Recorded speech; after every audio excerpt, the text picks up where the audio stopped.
وہ بڑی ضروری ہے ایکسپریس کر دینا کہ دیکھیے سینسز کے بعد میں یہ سمجھتا ہوں کہ بہت ساری کنٹروورسیز آئیں اور ان کنٹروورسیز کو دور کرتے کرتے میرے خیال میں کہ کافی ٹائم لگا اور شاید یہ وہ پہلا الیکشن ہے ان سینسز کے بعد کہ جس میں مور اور لیس تقریباً ساری پولیٹیکل پارٹیز ایگری ہیں with respect to the number of population except some جو ایک مائنر کانٹراڈکشن ہے اس کے حوالے سے. تو اس سینسز کی بیس کے اوپر جو کانسٹیچوئنسیز بننی چاہیے تھی الیکشن کمیشن کو ایمپل ٹائم ملا تھا کہ ان کانسٹیچوئنسیز کو ایک بیسک فارمولا کے تحت وہ ایکولی پاپولیشن کی بیس کے اوپر ڈیوائڈ کرے جو بھی فارمولا انہوں نے ڈرا کیا.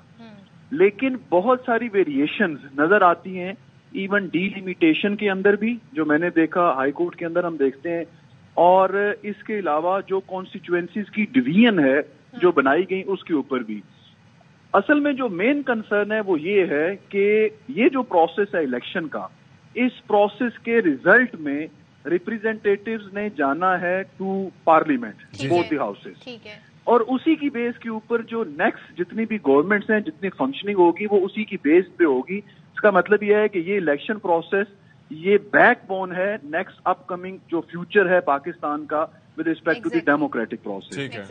تو بار کاؤنسلز میں یہ سمجھتا ہوں بار ایسوسیشن بھی اور بار کاؤنسل بھی سپریم کورٹ کا تو جو ہے وہ سیکرٹری صاحب نے ایشو کیا جو پاکستان بار کاؤنسل کے حوالے سے بھی 2-3 جگہوں کے حوالے سے کنسرن آئے تھوڑے سے ڈیلیڈ ہیں لیکن وہ غلط نہیں ہے. اچھا ویسے normally they don't see eye to eye Pakistan bar council اور ایٹ ٹائمز میں نے یہ دیکھا ہے کہ ان کا موقف مختلف ہوتا ہے سپریم کورٹ بار سے لیکن اس معاملے پہ یہ بھی بڑا کیا حسن اتفاق سے کہا جائے کیا کہا جائے. اور اگر چیف الیکشن کمشنر پر ہی تحفظات ہیں تو کیا وہ از خود مستعفی ہو جائیں ان کی جگہ کون آئے گا یہ پروسیس کتنا ٹائم لے گا اور کیا یہ باڈیز یہ بار کاؤنسل ہو گئی یا سپریم کورٹ بار ہو گئی ان کا جو کہنا ہے کتنا وزن رکھتا ہے یہ اور کتنا ان کے لیے پریشرائز کر سکیں گے چیف الیکشن کمیشن. دیکھیے میں یہ سمجھتا ہوں ذاتی طور پہ ان کا جو پرپز ہے وہ نہ تو پریشرائز کرنا ہے نہ اس ڈیموکریٹک پروسیس کو ڈی ریل کرنا ہے نہ الیکشن کے اوپر اس کا کوئی امپیکٹ کریٹ کرنا ہے. ان کا میرے خیال میں جو موقف ہے وہ صرف اتنا ہے کہ ریکارڈ کے اوپر یہ بات آ جائے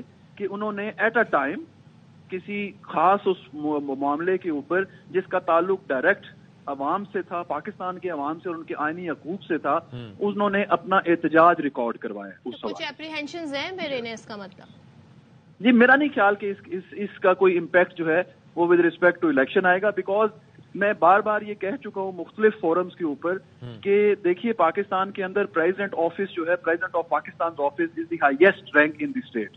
جی ادھر chief justice of Pakistan supreme court of Pakistan is the highest adjudicator in Pakistan and then election commission is the highest body جس نے الیکشن کروانے. بالکل صحیح کہا. یس تو سپریم کورٹ نے بجائے خود اس چیز کو ڈیسائیڈ کرے سپریم کورٹ نے ان دونوں کو کہا کہ آپ کنسنسس کریٹ کریں اور اس کے بعد یہاں کے ایک چیز پہ آئی گاٹ یور پوائنٹ میں ایک چیز پہ ذرا آپ سے چاہوں گا کہ آپ جاتے جاتے روشنی ڈال دیں وہ یہ ہے کہ آپ نے کہا کہ مقررہ وقت پر وہ چاہ رہے ہیں کہ ان کے اعتراضات ان کے تحفظات ریکارڈ ہو جائیں. اچھا یہ چیز بعد میں بھی کام آتی ہے کہ جی ہم نے تو اس وقت یہ کہا تھا دیکھیں جی ہمارا اعلامیہ موجود ہے لیکن ظاہر یہ میری طرح صدف کی طرح یا بعض لوگوں کی طرح عام لوگ نہیں ہیں. آپ لوگ جانتے ہیں کہ قانون کس طریقے سے کام کرتا ہے. Why not move a petition to the supreme court of Pakistan یا کوئی ایسا going to move this before supreme court of Pakistan. لیکن سپریم کورٹ آف پاکستان نے جس سختی کے ساتھ اور کلیئرٹی کے ساتھ یہ بات کہی کہ کسی بھی حوالے سے کسی بھی گراؤنڈ کے اوپر الیکشن ڈیلے کے حوالے سے کوئی بندہ سوچے بھی نہ. تو میرے خیال میں کہ وہ جو چیزیں ہیں وہ ایک یا دو کانسٹیچوئنسیز کے حوالے سے شاید وہ بات کرنے میں زیادہ امپیکٹ ہوگا. پٹیشن فائل کرنے سے تو ہو سکتا ہے کہ یہ چیز ریورس ہو جائے. تو میرا یہ خیال ہے کہ دے ول وائزلی تھنک اپون دس کہ whether they are going to file the petition or not. میرا خیال ہے پٹیشن کے ریزلٹ میں وہ انہیں نہیں ملے گا جواب. صاحب یہ جو اعلامیہ آئے پھر اس کا کسی بھی طریقے سے خدا نخواستہ کوئی ایسا تو نہیں ہوگا کہ ڈیلے ہونا شروع ہو جائے معاملات یا بالکل بھی نہیں جی بالکل بھی نہیں. میں تو ان ساری کانسپائریسی تھیوریز کو جو پچھلے 1 مہینے سے چلتی ہے میں انہیں بالکل رول آؤٹ کرتا ہوں اور میں اس چیز پہ کلیئر ہوں کہ ٹاپ انسٹیٹیوشنز نے جب یہ کہہ دیا تو وی شوڈ بلیو کہ الیکشن انشاءاللہ 8 فروری کو. تو چلیں جی لیکن آپٹکس میٹر تو فار دی آپٹکس بڑا انٹرسٹنگ ہے کیونکہ جب تحفظات کا ساری جماعتیں اظہار کر رہی ہیں تو جب اس طرح کی جو قانون کے پر عمل درآمد کروانے والی، اس پر نظر رکھنے والی جو باڈیز ہیں، جب وہ اپنے کنسرن شو کریں تو پھر تو سب کے کنسرن چیف الیکشن کمشنر کے اوپر کافی زیادہ ذمہ داریاں آ گئی ہیں. ہاں جی، کافی ذمہ داریاں اور دیر از اے لاٹ آف پریشر کہ بہرحال. اچھا جی، اب ذرا ایک اہم معاملہ جو کہ صحت سے جڑا ہے، آپ کی صحت سے، ہماری صحت سے، وہ ہے خون کی کمی کا مسئلہ. یعنی کہ خون ہے تو صحیح، لیکن ایچ بی آج کل ٹیسٹ کر رہے ہوتے ہیں تو بہت سے لوگوں کا وہ نارمل نہیں آتا، وہ کم آتا ہے. اس کی وجہ سے پھر کیا ہوتا ہے، آپ فٹیگ کا جلدی شکار ہو جاتے ہیں. جو آپ کے آر بی سیز یعنی کہ ریڈ بلڈ سیلز ہوتے ہیں وہ طاقتور نہیں ہوتے. ایٹ ٹائمز پلیٹلیٹس کی کمی ہوتی ہے.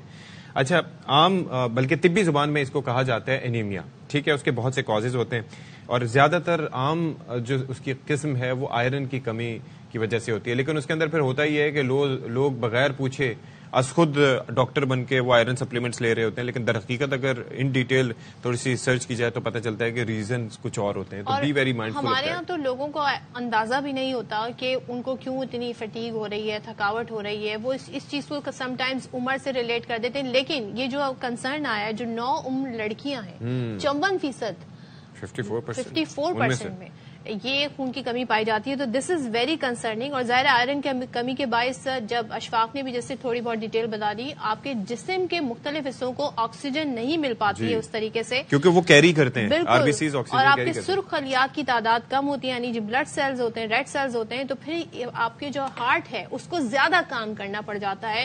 تو یہ آپ کے اوپر ایک برڈن آ جاتا ہے جو آپ کی صحت کو متاثر کر سکتا ہے. تو اس پر بات کرنے کے لیے ہمارے ساتھ موجود ہے وفاقی وزیر صحت doctor Nadeem Jan Sahib. Thank you so much for joining اس ڈاکٹر صاحب. بلکہ آپ وفاقی وزیر صحت بھی ہیں، تو یہ ذرا بتائیے گا کہ یہ اچانک یہ نمبر جو سامنے آیا ہے، obviously یہ بڑا کنسرننگ ہے کہ ملک کی جو 9 عمر لڑکیاں ہیں ان میں سے 54% جو ہیں وہ خون کی کمی کا شکار ہیں، اور خاص طور پر یہ آر بی سیز وغیرہ کا. یہ کیا وجوہات اس کی کیا پتہ چل سکی ہیں، کیوں ہے ایسا؟ اچھا اشفاق اور صدف، سب سے پہلے آپ کو اور آپ کے ناظرین کو ایک صحت مند صبح بخیر. آپ نے جو ایشو اٹھایا یہ واقعی کنسرننگ ہے اور یہ کرونک ہے. ہمارے بچیاں تو جو 54% ہیں ان میں انیمیا، لیکن ہمارے بچوں میں 1 سے لے کے 5 سال تک 62% ہے، اور یہ پریویل کر رہا ہے پورے ملک میں. پھر اس کی اگر ہم جیوگرافک اس میں جائیں، سیگریگیشن میں جائیں، تو ہمیں بلوچستان اور فاٹا کے اور بھی اندوہناک فگر ملتے ہیں. تو ہماری صحت کو اور نیوٹریشن کو تو مسلسل، یعنی کسی ایک رجیم نے نہیں، کسی ایک گورنمنٹ نے نہیں، یا کسی ایک بندے نہیں، یہ ایک ہسٹورک اگنور ہوتا رہا ہے. ابھی ہم جب دیکھ رہے ہیں اپنے انڈیکیٹرز کو، میں آپ کو اور مزید بتاؤں کہ 5 میں سے 1 بچہ مال نرشڈ ہے اور 10 میں سے 1 بچہ سیویئرلی مال نرشڈ ہے. ہمارے 22% بچے لو برتھ ویٹ ہوتے ہیں. ہماری سٹنٹنگ کی جو ریٹ ہے 40% سے ابو ہے، یہ دنیا میں سب سے زیادہ ہے. اور دوسری ہماری جو لو برتھ ویٹ بھی ہے یہ بھی سب سے زیادہ ہے. ہماری ویسٹنگ ہے 17%. 60% ہماری پاپولیشن یا تو ماڈریٹلی فوڈ انسیکیور ہوتی ہے یا سیویئرلی فوڈ انسیکیور ہوتی ہے. تو اس کا تعلق اربن اور رورل ایریاز کی ڈویژن سے ہے. میجر فیکٹرز کیا ہیں اس میں؟ ایک تو ہماری اویئرنیس، ایجوکیشن، پھر ہمارے اپنی سپلائی سائڈ کی ایشوز ہیں، ہیلتھ سسٹم کے اور نیوٹریشن کے، اور اربن، اور بالکل آپ نے صحیح فرمایا کہ اربن اور جو رورل ڈسپروپورشنیٹ رائز ہے ہمارے اربن میں، کیونکہ وہاں پہ اویئرنیس بھی نہیں ہوتی رورل میں، اور یہ فیسلٹیز بھی اویلیبل نہیں ہوتی. پھر غربت بھی، بالکل جو پاورٹی ہے وہ تو کرکس ہے. ہمارے سارے جو صحت کے یا نیوٹریشن کے صورتحال کے انڈیکیٹرز ہیں اور جو ہمیں کافی برے نظر آ رہے ہیں، اس کی وجہ یہی ہے کہ غربت تھی، غربت ہے، اور شاید غربت رہے بھی، کیونکہ ہم کچھ میگا چینج تو لا نہیں سکے ان چیزوں میں. ابھی بھی ہماری دیکھیں تو 40% تو ہماری بلو دا پاورٹی لائن ابھی بھی ہے. جو کہ اندوہناک ہے. تو جب تک کہ آپ سارے ایشوز کو ان ٹوٹو حل نہیں کرتے تو ایک فیکٹر پہ ہم نے تو لیا ہے, جیسے بریسٹ فیڈنگ کو ہم نے لیا ہے, کمپلیمنٹری فیڈنگ کو لیا ہے, اس کے ساتھ ساتھ ہم جو نیوٹریشن انٹیگریٹڈ کا پروگرام لائے ہیں, لیکن وہ پیچز میں ہوتے ہیں, وہ ٹارگیٹڈ ہوتے ہیں ایک جگہ پہ. ہولسٹک ایک اپروچ ہماری ہے اور ہم چاہتے ہیں کہ ہم اس کو بنائیں اور پھر آنے والی گورنمنٹ اس کو اون کر کے چلائے. تو مجھے یہ بتائیے کہ اس پر کیا جا سکتا ہے, کیونکہ یہ ایشو ہر طرف ہے. کراچی کی بات کریں, لاہور کی بات کریں, اسلام آباد کی, ملک کے دور افتادہ علاقوں کی بات کریں, لیکن لوگ تو از خود بھی اس کے اندر علاج شروع کر دیتے ہیں نا. آئرن سپلیمنٹ جو پڑھے لکھے لوگ بھی ہیں وہ بجائے یہ کہ ان ڈیپتھ جا کے دیکھیں کہ وجہ کیا ہے اس کی, وہ شروع کر دیتے ہیں. تو یہ جو ٹیسٹ اس سے متعلق ہوتے ہیں, کیا ان کو ایزیلی کچھ ایکسیسیبل بنایا جا سکتا ہے, آسان کیا جا سکتا ہے تاکہ لوگوں کو پتہ چل سکے؟ جی, یہ پرائمری ہیلتھ کیئر سسٹم میں ہمارا ہے, ہیموگلوبن کا ٹیسٹ تو انٹیگریٹڈ ہے, اور پھر سیکنڈری ٹرشری میں بھی یہ ہے. لیکن اس کے علاوہ میں آپ کو بتاؤں کہ آلریڈی ہمارے تو 54% تو ہے پریویلنس انیمیا کی. تو ابھی ہم نے کیا کیا, ہم جب یہ فلڈز آئے تھے تو اس سے تو ہمارے ہیلتھ سسٹم کو ایک بہت بڑا دھچکا لگا, اور اسی طرح نیوٹریشن کی بیماریاں بھی بڑھی اور نیوٹریشن کی صورتحال بھی خراب ہوئی. تو ہم جو پریگننٹ اینڈ لیکٹیٹنگ ویمن تھے, اور ان میں تقریباً 6 ملین ہمارے ضرورت ہے, اور کیونکہ وہ انیمک ہے تو ہم نے یہ ملٹیپل مائکرو نیوٹرینٹ سپلیمنٹ جو ہمیں ایک چیریٹی نے ڈونیشن میں دی 1 million bottles, Junaid family foundation اور کیئر فاؤنڈیشن نے, ہم نے ان کو جہاں پہ زیادہ یہ پریویلنس تھی تو بلوچستان اور سندھ میں, اور وہ زیادہ ڈیمیج بھی ہو گئے تھے فلڈ سے, تو ان کو دے دی. ابھی جب میں لندن گیا تھا اور نیوٹریشن سمٹ میں یہ لوگ مجھ سے ملے, تو ہم نے مزید کی تمنا کی, اور خوشی کی بات یہ ہے کہ انہوں نے ایگری کیا. تو ایک 1 million donation of multiple micro nutrient supplement مزید آ رہے ہیں, جس کو ہم اپنے پرائمری ہیلتھ کیئر ورکرز جو ہیں ان کے ذریعے ان جگہوں پہ پہنچائیں گے جہاں پہ تسلیم شدہ ہے کہ یہ عورتیں انیمک ہیں. ٹھیک ہے, thank you so much doctor Nadeem Jan, نگراں وفاقی وزیر صحت ہمارے ساتھ گفتگو رہے تھے. لیٹس سی, اس پر مزید بھی کام ہونے کی ضرورت ہے, اور ہمارے یہاں بڑے بڑے ریسرچ اس پر ہوتی ہے, ان رپورٹ پر عمل درآمد کریں اور آپ اپنے طور پر ایک صحت مند زندگی گزارنے کی کوشش کریں. جب آپ کانشیسلی ایفرٹ کرتے ہیں کسی بھی چیز کو اپنی زندگی میں انکارپوریٹ کرنے کے لیے, تو آپ آہستہ آہستہ بہت ساری چیزیں آپ کو سمجھ آنے لگتی ہیں. اشفاق میں جیسے بہت ساری کی لوگ خود کر لیتے ہیں. Better to have the knowledge, right knowledge, doctor سے کنسرن کر لیں آپ ان چیزوں کے لیے. نہیں, اور ایک اور چیز میں بلکہ یہ جاننا چاہ رہا تھا, بلکہ یہ کہنا چاہ رہا تھا کہ ہوتا یہ ہے کہ نارملی جو CBC ہوتے ہیں نا, ہم شکریہ ادا کرنا چاہیں گے, وفاقی وزیر صحت ہمارے ساتھ موجود تھے نگراں, لیکن میں یہ عرض کرنا چاہ رہا تھا کہ ہمارے ہاں ہوتا یہ ہے کہ چلے انیشیل فائنڈنگز تو CBC میں آ گئی کہ جی آپ کا HB لو ہے, لیکن یہ فرسٹ اسٹیج ہے. HB لو کی ریزنز کیا ہیں, اس کے مختلف ٹیسٹ ہوتے ہیں. تو جو گورنمنٹ سیکٹر کے ہاسپٹلز ہیں وہاں پر ان ٹیسٹ کی بھی, کیونکہ یہ مہنگے ہوتے ہیں, یعنی کہ فرض کریں کسی کو HB الیکٹروفورسس کرانا ہے تو وہ تقریباً 2000 سے 3000 کے روپے کا ٹیسٹ ہے. اس سے پتہ چلتا ہے کہ آپ تھیلیسیمیا مائنر تو نہیں ہے, یا آپ کی ان ڈیپتھ ڈیٹیلز کیا ہیں, اور بلڈ کلچر یا اور بھی بہت سے ٹیسٹ ہوتے ہوں گے جو اس سے ریلیٹڈ ہوتے ہوں گے. تو وہ بھی ان ہاسپٹلز میں سہل بنائیں, اور ڈاکٹرز جو موجود ہوں وہ صرف پرچی بنا کے ان کو بھیجیں نا, ان کو ٹریٹ کریں, ان کو گائیڈ کریں کہ انہیں کیا کرنا ہے. فرض کریں وہ بندہ آئرن لینا شروع کر دے, آئرن اس کے لیے نقصان دہ ہو, اس کو آئرن کی ضرورت نہ ہو. لیکن اچھا, لوگ آپس میں بھی ایک دوسرے کو ریکمینڈ کر دیتے ہیں اس چیز کو اوائڈ کریں. چلیں ہاں جی, آگے بڑھتے ہیں. اور صحت مند غذا کی جب ہم بات کرتے ہیں تو اس میں صاف پانی بھی آ جاتا ہے, اور اچھی غذا بھی آ جاتی ہے, اور جب موسم ہوتا ہے اس کے بھی اپنے کچھ لوازمات ہوتے ہیں, اس کے پھل ہوتے ہیں. اور سردیوں میں لوگ, اگر میں بات کروں تو مچھلی بہت زیادہ کھاتے ہیں. مچھلی ویسے ہی بڑی ٹیسٹی ہوتی ہے, لیکن یہ جو وہی بات آ گئی نا, اس میں آر یا رے والے جو مہینے ہوتے ہیں, جو پہلے بھی میں نے آپ کو بتایا تھا, اشفاق, ستمبر, اکتوبر, نومبر, اس میں اپریل تک مچھلی جو ہے نا زیادہ ستمبر سے اپریل تک ہوا نا. لیکن میں تو سارا سال ہی کھانے پہ اس کو کہتا ہوں کہ مچھلی ایک اچھی چیز ہے. ہاں, سارا سال ہی اچھی لگتی ہے. اچھا, تو ہم تذکرہ کرنے جا رہے ہیں ہمارے بھائی امیر عمر چمن کا, جو کہ ظاہر ہے کہ چنیوٹ سے مختلف طرح کے ہمیں رپورٹس وغیرہ بنا کے دیتے ہیں, اور آج وہ چنیوٹ کی مچھلی کی بات کر رہے ہیں, اور ہمیں بتائیں گے کہ دریائے چناب کی جو مچھلی ہے اس کی کیا ہی بات ہے, اور وہ اس کی مانگ بھی بہت زیادہ ہے, لوگ بہت زیادہ پسند کرتے ہیں, اور اس کی ایک خاص وجہ یہ بھی ہے کہ وہاں پر کوئلے پر خاص طریقے سے اس کو تیار کیا جاتا ہے. تو مزید کیا ہے اس میں, دیکھیے ان کی رپورٹ. ہوا تھا, مجھے ڈر لگ رہا ہے کہ گرل فرسٹ ٹائم وہ کیمرے پہ میں بھی آیا. اچھا, آپ یہ دیکھیں, جسم کو حرارت دیتی ہے لیکن جیب کی حرارت جاتی ہے تو جسم کو حرارت ملتی ہے. یہ پازیٹیوٹی کے حوالے سے آپ نے بات کی. تو میں کہتا ہوں جیب بھی گرم ہونی چاہیے نا. تھنک پازیٹیو، اور پازیٹیو چیزوں کا آنا بھی بہت ضروری ہوتا ہے. تو اس کے لیے بریک لیتے ہیں.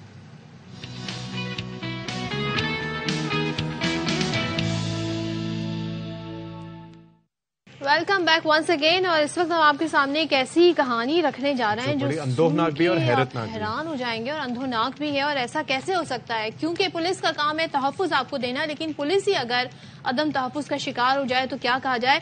یہاں پر ایک پولیس اہلکار بازیاب ہوا ہے، اور ایک نہیں، دو نہیں، تین نہیں، پورے 7 سال بعد. اور یہ کن کے نرغے میں تھا؟ بیکاری مافیا کے نرغے میں یہ پولیس اہلکار تھا. آپ دیکھیں ان کی حالت، اور ان کی پہلے کی آپ تصویر دیکھیں جب یہ باقاعدہ پولیس میں آئے ہوں گے، یا پاس آؤٹ کی ان کی تصویر آپ دیکھ سکتے ہیں. اس کے بعد اب جب اگر ذہنی حالت ٹھیک ہوتی تو یہ خود جو ہے وہ بھاگ جاتا. لیکن میں حیران ہوں کہ کس طریقے سے یہ ہو. 7 سال بعد جی پولیس نے بازیاب کرایا اور بھیک مانگنے پہ مجبور کیا. تو ظاہر ہے وہی بات کہ ان کی مینٹل کنڈیشن ایسی ہے، ورنہ تو یہ موقع ان کے پاس تھا، یہ نکل سکتے تھے ان کے چنگل سے، لیکن ایسا کیوں نہیں ہو سکا. کس طریقے سے بچے محفوظ ہوں گے.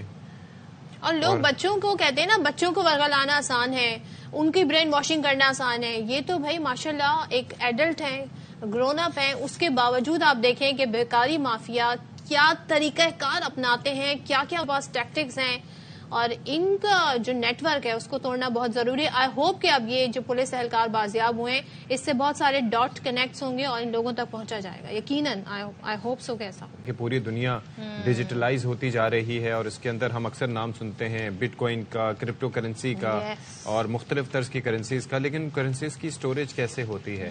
پھر اس کے ساتھ ساتھ جو مختلف جگہوں پر آپ کو پتا ہے کہ پہلے ریکارڈ کس طرح سے مینٹین کیے جاتے تھے، اب ریکارڈ کیپنگ بھی ایک ڈفرینٹ طریقہ ہے، ڈیجیٹلی اس کو مینٹین کیا جا رہا ہے. تو اس میں ہم نام سنتے ہیں بلاک چین کا.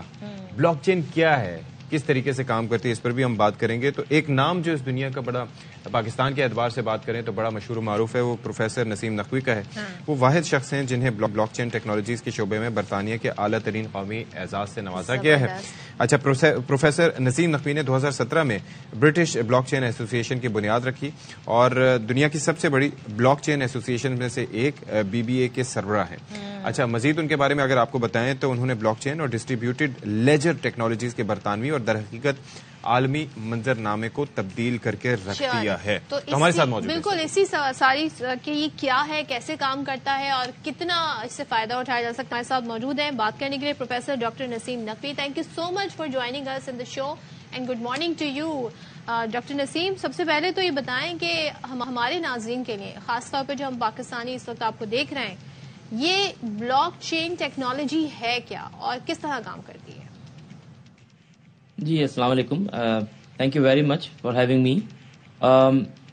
بلاک چین ٹیکنالوجی بیسیکلی ایک سافٹ ویئر ہے، ایک سافٹ ویئر پروگرام ہے، ایک ڈیٹا بیس ہے.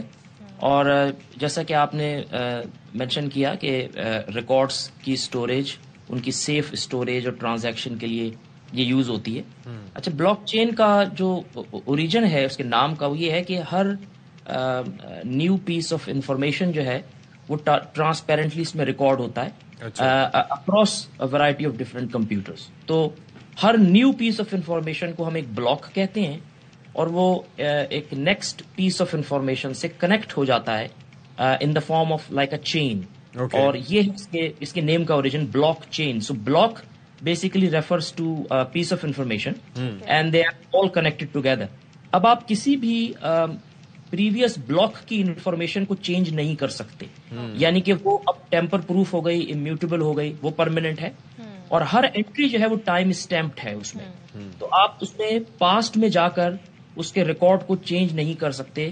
اور چونکہ یہ ڈسٹریبیوٹیڈ ہے، ڈی سینٹرلائزڈ ہے اکراس ڈفرینٹ کمپیوٹرز، تو کوئی ایک شخص یا کوئی ایک اینٹی یا کوئی ایک پارٹی اس ڈیٹا میں کوئی رد و بدل یا چینجز نہیں کر سکتی. تو بیسیکلی مجھے ایک چیز یہ بتائیے گا کہ اب ڈفرینٹ، جیسے برٹش بلاک چین ہو گئی یا ڈفرینٹ ملکوں کی ڈفرینٹ کمپنیز ہوتی ہوں گی، ان میں فرق کیا ہے؟ ایک تو فرق کیا ہے، کس طریقے سے کام کرتی ہیں، اور دوسرا مجھے یہ بتائیے گا کہ یہ جو سائبر اٹیکس آج کل ان کے نتیجے میں بہت سی ولنریبلٹی آ جاتی ہے کہ ولنریبل ہوتے ہیں، ایسے مطلب اسکیمز ہو جاتے ہیں، تو یہ محفوظ ہے اس سے، یا یہاں پر بھی خدشات ہوتے ہیں اس کے حوالے سے سائبر اٹیک سے ریلیٹڈ؟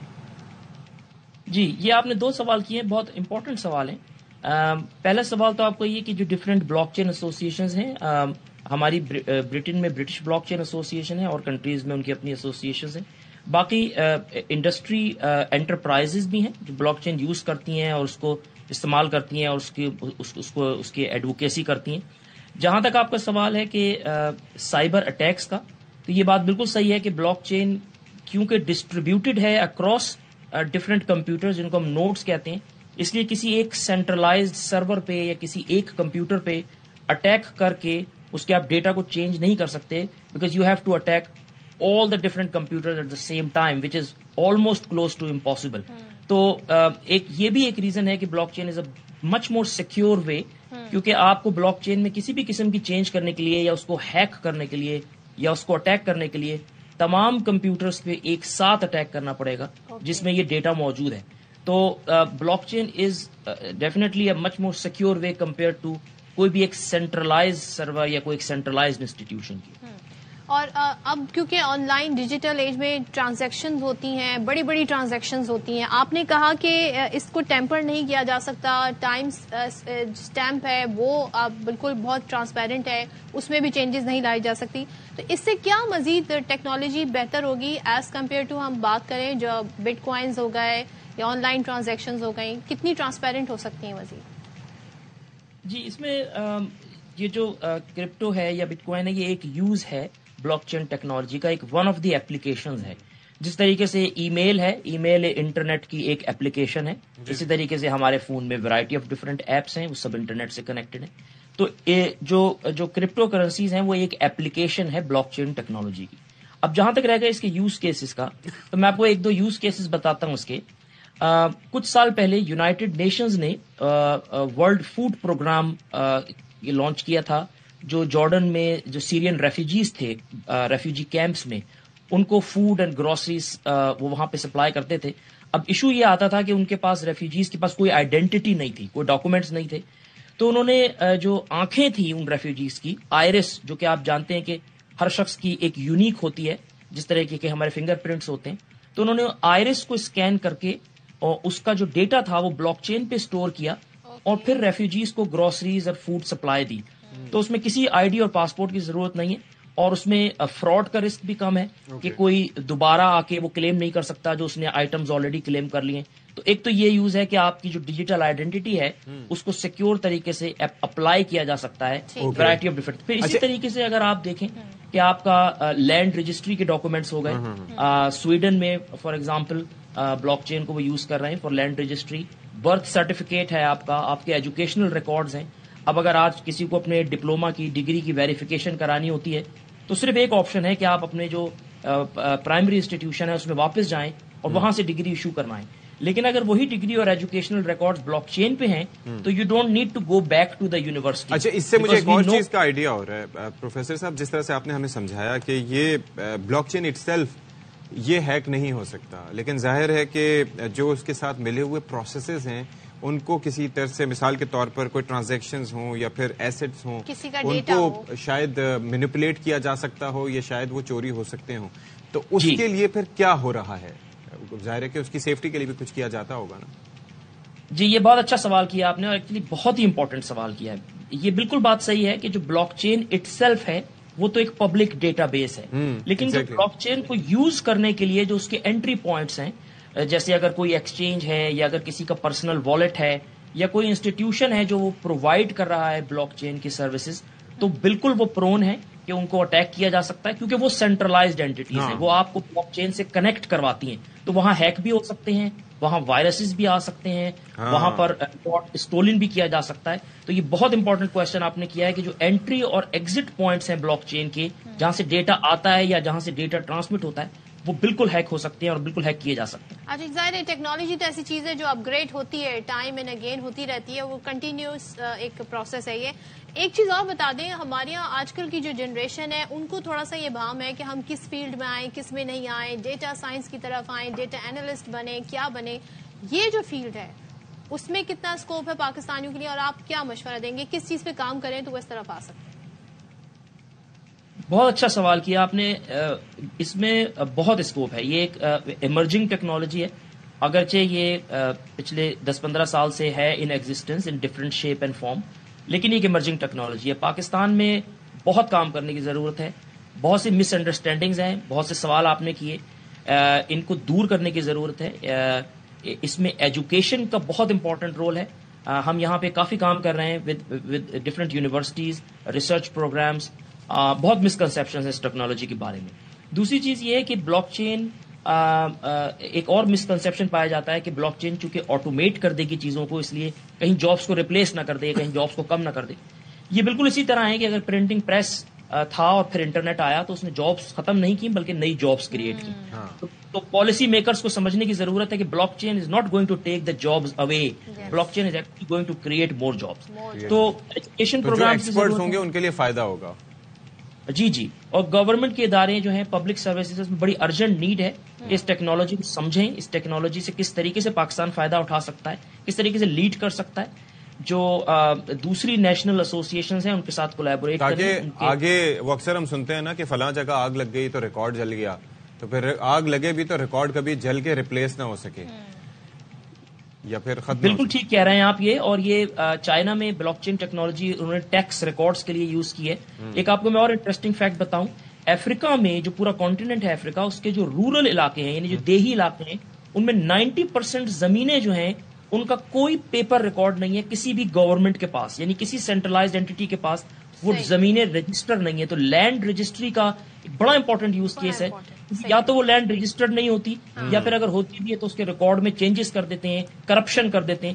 تو بلاک چین بیسیکلی ایک اینٹی کرپشن ٹیکنالوجی بھی کہتے ہیں. چلیں جی، thank you so much for explaining it beautifully. Professor doctor Naseem Naqvi ہمارے ساتھ. بات کی یہاں بات کا کراچی حد تک جو لینڈ گریبنگ ہے، ایک ہی پلاٹ کے کتنے دعوے دار سامنے آ جاتے ہیں، بیکاز وہ ریکارڈ جو ہے وہ ملٹیپل لوگوں کے پاس ہوتا ہے اور سب کا کلیم ہوتا ہے ہمارا جی جو ڈاکیومنٹ ہے. آپ یہ دیکھیں کہ گاؤں دیہاتوں میں کیا ہوتا ہے، زمینیں جب میجر کی جاتی ہیں تو باقاعدہ وہ پٹواری، پھر گرداور، پھر یہ سارا تحصیلدار، ان سب لوگوں کا ایک کردار ہوتا ہے، جا کے میجر کرتے ہیں. ایک دفعہ ریکارڈ مینٹین ہو جائے گا اور ڈیجیٹل ہوگا تو پھر اس میں نقشے آگے پیچھے نہیں ہو سکیں گے، تو اس کے اندر چیزیں مینٹین رہیں گی. اچھا جی، خبر آپ کے ساتھ شیئر کر لیتے ہیں. بانی پی ٹی آئی کا فرد جرم سمیت سائفر کیس کی کارروائی ہائی کورٹ میں چیلنج کرنے کا case.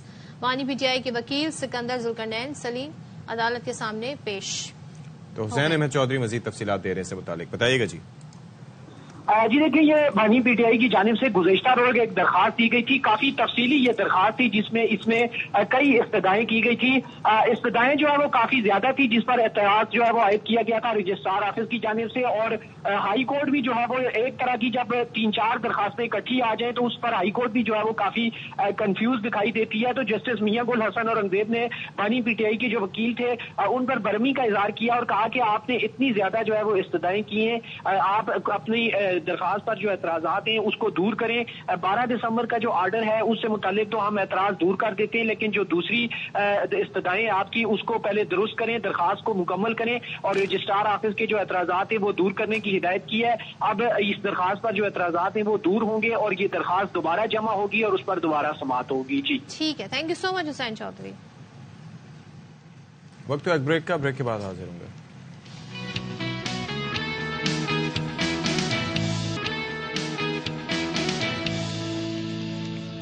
Welcome back once again. اور جب ہم سردیوں کی بات کرتے ہیں تو سردیوں میں کچھ خاص سوغات ہوتی ہیں جو کہ کہتے ہیں نا کھانے پینے کی بڑی زبردست چیزیں ہوتی ہیں، اس میں گڑ بھی ہے اور گڑ کے فائدے بھی بہت ہیں اور لوگ ایز اے سبسٹیٹیوٹ بھی اسے استعمال کرتے ہیں. جو لوگ نہیں چاہتے وہ ڈائریکٹ ریفائنڈ چینی استعمال کریں. لیکن یہ گڑ بنتا کیسے ہے؟ بڑی محنت سے بنتا ہے، بڑے مراحل سے گزرتا ہے. یہ ہمیں کون بتا رہا ہے؟ محمد منیر تبسم جلال پور. بہت زبردست بھائی، کیا بات ہے. چلے جی بریک لیتے ہیں اور بریک کے بعد واپس آئیںگے. آپ نے کہیں نہیں جانا ہے.